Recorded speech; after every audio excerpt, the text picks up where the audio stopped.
এজাক ধুমুহাই ঘৰ ভাঙি নিলে জানানে পাৰি আকৌ সাজিবলে এজাক ধুমুহাই ঘৰ ভাঙি নিলে জানানে পাৰি আকৌ সাজিবলে হিয়া যদিহে ভাঙে কেনেবাকে নোৱাৰে কোনো জোৰাবলে তাকে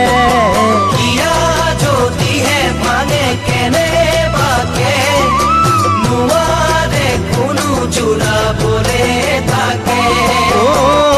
আশা কিয় বাৰু এনেকুৱা হয় হেৰাই যোৱাৰ কথা ভাবি আশা কৰিবলৈ ভয়